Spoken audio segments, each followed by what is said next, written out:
On est dans le service hivernal qui est important à l'orée de cet hiver qui démarre pour nous le 14 novembre, non pas par les chutes de neige, mais par les services que l'on met en place, qui doivent être adaptés aux circonstances et à la diversité des territoires et des climats mosellans.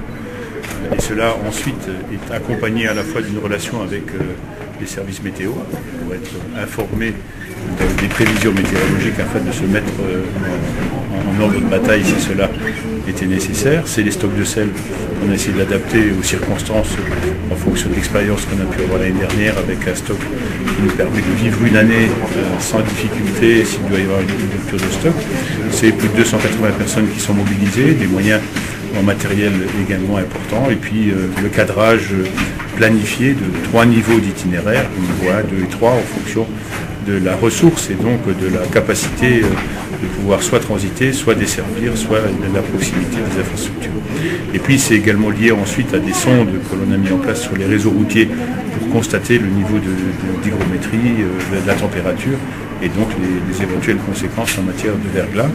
Et puis on sait ensuite ce CORD, ce moyen de communication qui permet d'avoir en flux tendu avec les radios numériques mises en place sur les véhicules du département, une information en flux tendu, ici depuis ce centre, qui sert de centre d'action, si jamais cela est nécessaire. Et puis ensuite, c'est une information en direction de tous nos concitoyens avec l'inforoute 57, où tous nos citoyens pourront venir regarder quel est le niveau de sécurité et de traitement des voiries qui peuvent servir d'itinéraire le jour où ils veulent se déplacer sur le territoire mosellan.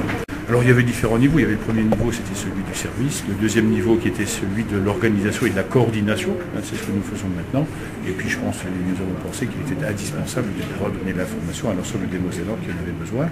Je crois que c'est essentiel. Ça relève du service public très transparent et en direction de chacun. C'est la raison pour laquelle on a organisé également cette inforoute 57. D'ici quelques jours, il sera en ligne. On est là sur un service public de proximité, nous y mettons les moyens, des moyens considérables, entre 10 et 12 millions d'euros par an et entre 25 et 35 000 tonnes de sel que nous déversons sur les routes pour assumer ce service qui est à la fois un service de sécurité, qui est un service économique pour permettre à chacun de pouvoir se déplacer, un service commercial, mais également dans une démarche de solidarité pour que chacun puisse à un moment ou à un autre se déplacer sur le territoire mosellan.